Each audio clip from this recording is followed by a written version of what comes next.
মজার বিষয় কি জানেন? সব দলের ছাত্ররা চাক্কু বাইর করে, সব দলের ছাত্ররা পড়ালেখা বাদ দিয়ে, কলম খাতা বাদ দিয়ে রিভলভার, পিস্তল, অস্ত্রের ঝনঝনানি নিয়ে ব্যস্ত। কিন্তু চরমোনার পীর সাহেবের সাথে যে ছাত্ররা আছে ওদেরকে ধরে বেঁধে তালাশ করলে পকেটে মেসওয়াক, তসবিহ আর টিস্যু পেপার ছাড়া কিচ্ছু পাওয়া যায় না। চরমোনার পীর সাহেবের কাছে ছাত্ররা এসে তাহাজ্জুদ গুজার হয়, আল্লাহ ওয়ালা হয়, জিকির ওয়ালা, ফিকির ওয়ালা হয়। কথা ঠিক কিনা ভাই? খুব ভালো করে বুঝতে হবে, উলামায়ে কেরামকে যদি একজন সাধারণ মানুষ দাওয়াত দেয় সেটা অ্যাকসেপ্ট হবে না।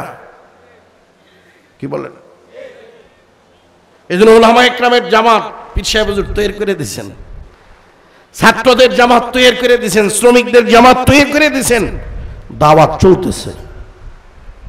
2 নম্বরে তালিম, তালিমের ব্যবস্থা। চরমোনার পীর সাহেব হুজুর কোরআন শিক্ষা বোর্ড এবং বয়স্ক কোরআন শিক্ষার মাধ্যমে এই বাংলাদেশের শতে শতে মসজিদে বয়স্ক প্রশিক্ষকরা হাজার হাজার মানুষকে বিনা পয়সায় কোরআনুল কারীম শিখাইতেছে 20 দিনের কোর্সে।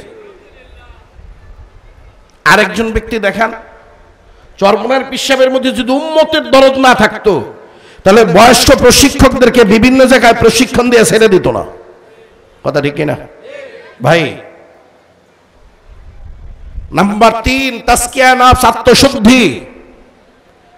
ওই যে গাজী ভাই বলে গেছেন ব্যক্তি শুদ্ধি। ভাই ব্যক্তি যদি ভালো না হয়, আমার অন্তরাত্মা যদি ভালো না হয়, এই বিগত 16 বছরে এই দেশের টাকা সম্পদ লুটপাট করে যারা বিদেশে পাঠাইছে, তারা দেখতে সুন্দর, পোশাক সুন্দর, পড়ালেখাও হায়ার এডুকেটেড পারসন, পড়ালেখাও একেবারে উচ্চ শিক্ষিত, কিন্তু এখন ভাগার পরে দেখতেছি এই দেশের সবচেয়ে বড় চোর আর ডাকাইতা ছিল তারা। আগে আমরা জানি না। কথা কয় না ভাই? তারা 1 টাকাও চুরি করতো না যদি তার ব্যক্তি পরিশুদ্ধি থাকতো, তার অন্তরে আল্লাহর ডর থাকতো। সে যদি জিকিরওয়ালা, ফিকিরওয়ালা, সিজদাওয়ালা হইতো, তার দ্বারা চুরি তো দূরের কথা, সে তার পায়ের তলায় একটা পিঁপড়া পড়ে কিনা এই চিন্তা করত। কথা ঠিক না? আত্মশুদ্ধি চরমোনার তরিকার মাধ্যমে যেই পরিমাণের হচ্ছে, গোটা দুনিয়াতে বর্তমান হাল সময়ে চরমোনার পীরের সামনে দ্বিতীয় কোনো পীর নেই। শুধু বাংলাদেশে চলে না, গোটা দুনিয়াতে চলতেছে আলহামদুলিল্লাহ। নাম্বার 4, সময় একেবারেই নাই, জিহাদ ফি সাবিলিল্লাহ। অনেকেই আমাকে কয়দিন কইছে চরমোনার পীর সাহেব অমুকের দালাল, বলছে কিনা? আচ্ছা, আমরা শেষ পর্যন্ত দেখলাম কি চরমোনার পীর সাহেব আসলে কারোরই দালাল না, হেরা কারোর দালাল। ভাই সে রাষ্ট্রপ্রধান হোক আর রাষ্ট্রের কোন জায়গায় পীরের নাম দিয়া ভণ্ডামি, দিনের নাম নিয়ে ভণ্ডামি, আল্লাহ আল্লাহর নবীর বিরুদ্ধে বাংলাদেশের যেখানে যে মুখ খোলে সর্বপ্রথম যে ব্যক্তিটা রাস্তায় নামে তিনি পীর সাহেব চরমোনাই। বুঝবেন কিনা জানি না, সব দলের হাই কমান্ড নেতারা কর্মীদেরকে মিছিলে ছেড়ে দিয়া নিজেরা এসির হাওয়া লাগায়। আর চরমোনার পীর সাহেবের দেখবেন গামে গোসল হয়ে যায়, কাপড় চোপড় সব শরীরের সাথে লেগে যায়। তিনার কথা হলো যে গুলি যদি লাগে আগে আমার বুকে লাগবে, আমার কর্মীর বুকে লাগবে না। তাহলে দাওয়াত, তালিম, তাজকিয়া, জিহাদ ফি সাবিলিল্লাহ, এই 4টাই চরমোনাইতে আছে না নাই? সমস্ত আম্বিয়া ইকরামের মূল কাজ ছিল 4টা, চরমোনাইয়ের তরিকাতেও এই কাজটা আছে না নাই? দাওয়াত দিলাম, চিন্তা ভাবনা বাদ দিয়ে চলে আসেন। চরমোনার পীর সাহেব আর 10 জন পীরের মতো গতানুগতিক পীর না, ওনার মধ্যে একটু ব্যতিক্রম, আলাদা কিছু পাওয়া যায়। কথা দেখে না? বহু মানুষ আমার চোখে দেখছি, ওয়াজও নাই, নসিহতও নাই, শুধু গালের মধ্যে একটু থাপ্পড় দিয়ে দিয়েছে, দাঁড়িয়ে রেখে বলেছে। বহু মানুষ মাথায় একটু হাত দিয়ে দিয়েছে, টুপি আর মানে এই যে টুপি যায় যে কিনছে আর টুপি খোলে না। জিজ্ঞেস করলে কয় চরমোনার হুজুর আমার গালে হাত দিছে, এরপরে যদি আমি দাড়ি কামাই তাহলে তো আল্লাহ আমার উপরে গজব ফলাবো, এটা তার ধারণা। হাত দেওয়ার দ্বারাই মানুষের হেদায়েত হয়ে যায়। অনেকে আইসা চেহারার দিকে তাকাইয়াও দিনদার পরহেজগার হয়ে গেছে। এই মানুষ আজকে এখানে আসছে। আপনারা যদি না আসেন, বাহিরি আড্ডা দেন, হায়াত তো এইভাবেই শেষ হয়ে যাবে। কথা ঠিক না?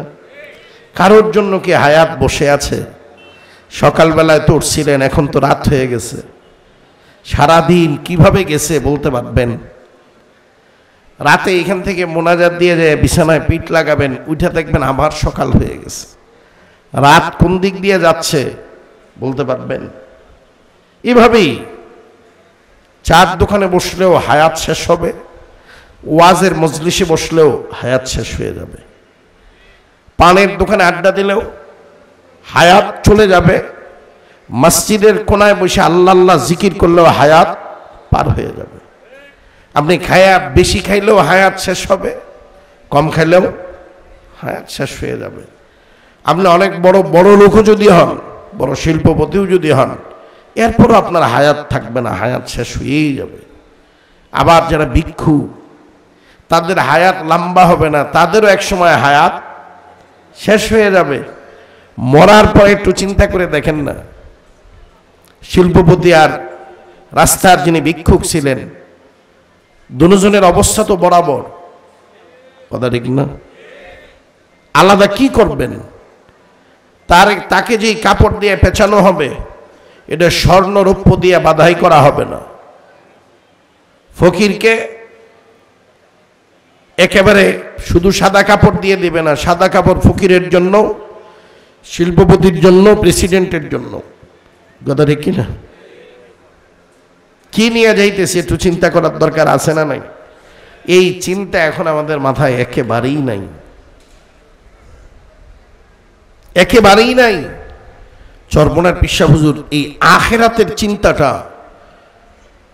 তিনার নিজের মধ্যেও যেমন আছে, সাধারণ মানুষের ভিতরে ওইটা ঢুকাইয়া দিতে পারতেছে। এটা আল্লাহ পাকের খাস দয়া, মেহেরবানি। ওনার সংস্পর্শী, ওনার সাথে আসলেই, ওনার কাছে আসলেই মানুষের একটা পরিবর্তন হয়। ভাই, আবার অনেকেই কাছে আসতে চায় না, ভয় পায় যে গাজী ভাই বলে গেল। রাজনৈতিক কিছু কারণে একটু দূরে থাকার চেষ্টা করেন। ভাই, চরমনার পীর সাহেবের রাজনীতি না করলে তো টাকার বিছনায় ঘুমাইতো।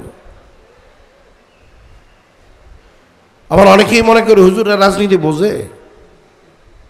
চরমনার পীর সাহেব রাজনীতি বোঝে এই জন্যেই দুই দলের কারোর সাথেই যায় নাই। কারণ একজন পুরুষ নেতৃত্বের দরকার আছে না নাই?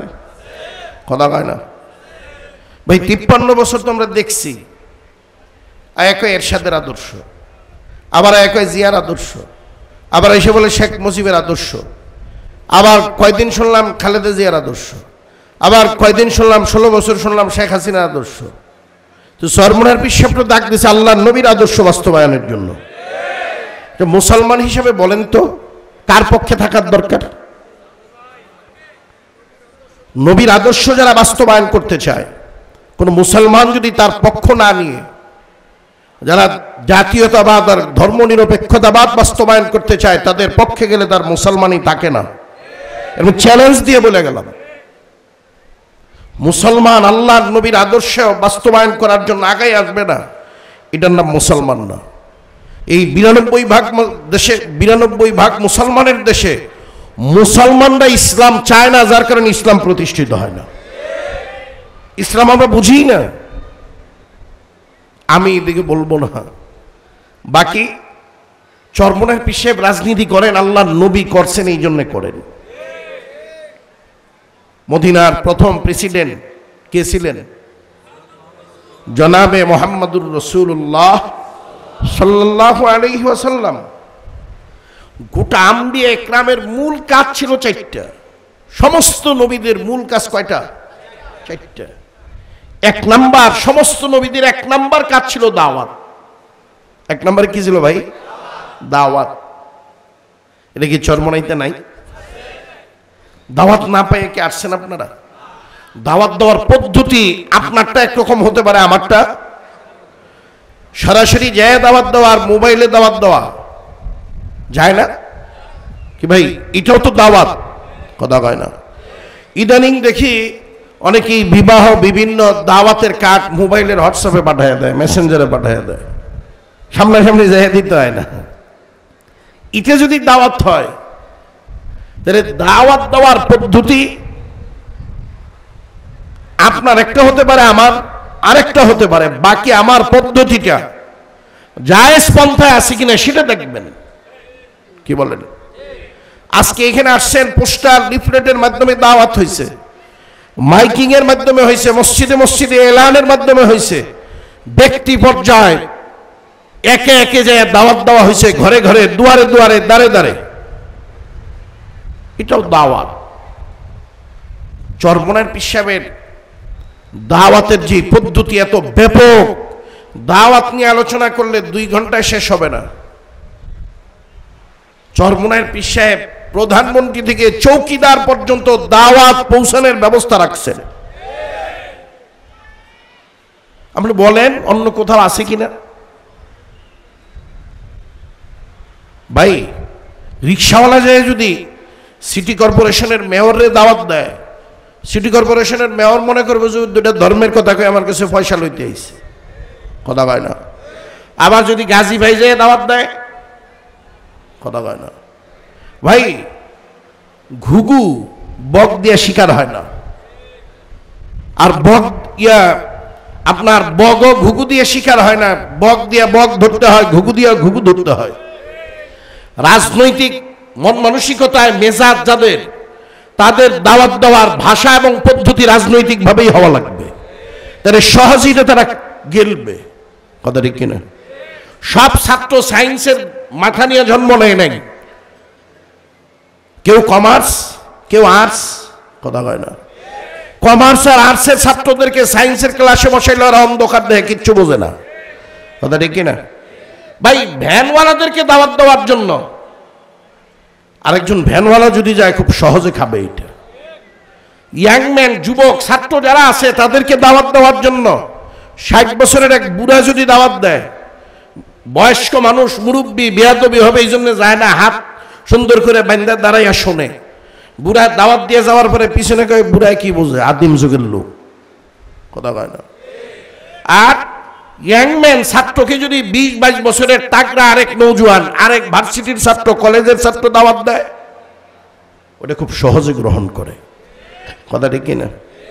এই জন্য দেখবেন চরমনার পীর সাহেব হুজুর দাওয়াতের জন্য একদল ছাত্র তৈরি করছে। উপকৃত হবেন। আমি আর কথা বাড়াবো না, আজকে এক্ষুনি ইনশাল্লাহ জিকির শুরু করবো। যে আয়াত তেলাওয়াত করছিলাম, অনেক লম্বা কথা, জিকির নিয়ে অনেক কথা আছে। তাইলে জিকির শুরু করবো। আল্লাহ তাআলা বলেন, হে ইমানদারেরা, বিশ্বাসী বান্দারা, তোমরা আমি আল্লাহর জিকির করো, যিকরান কাসীরা। আল্লাহ তাআলা কয় বেশি বেশি পরিমাণের জিকির করো। এই বেশি জিকির করার দ্বারাই ব্যক্তি শুদ্ধি হয়, আত্মশুদ্ধি হয়। বুঝাইতে পারছি বিষয়টা? তা আমরা এখন জিকিরের দিকে যাব। বাকি একটা কথা মনে রাখবেন, জিকির করার দ্বারা বান্দার সাথে আল্লাহর সাথে দূরত্ব কমে যায়। জিকির বেশি করার দ্বারা বান্দা আল্লাহর মাঝখানে যে পর্দা আছে, এই পর্দা উঠে যায়, বান্দা আল্লাহর সাথে মিলে যাইতে পারে। তাহলে জিকির করবো না ছাড়বো? জোরে বলেন, করবো না ছাড়বো? ইল্লাল্লাহ লা ইলাহা ইল্লাল্লাহ লা ইলাহা ইল্লাল্লাহ লা ইলাহা ইল্লাল্লাহ লা ইলাহা ইল্লাল্লাহ লা ইলাহা ইল্লাল্লাহ লা ইলাহা ইল্লাল্লাহ লা ইলাহা ইল্লাল্লাহ লা ইলাহা ইল্লাল্লাহ লা ইলাহা ইল্লাল্লাহ লা ইলাহা ইল্লাল্লাহ লা ইলাহা ইল্লাল্লাহ লা ইলাহা ইল্লাল্লাহ লা ইলাহা ইল্লাল্লাহ লা ইলাহা ইল্লাল্লাহ লা ইলাহা ইল্লাল্লাহ লা ইলাহা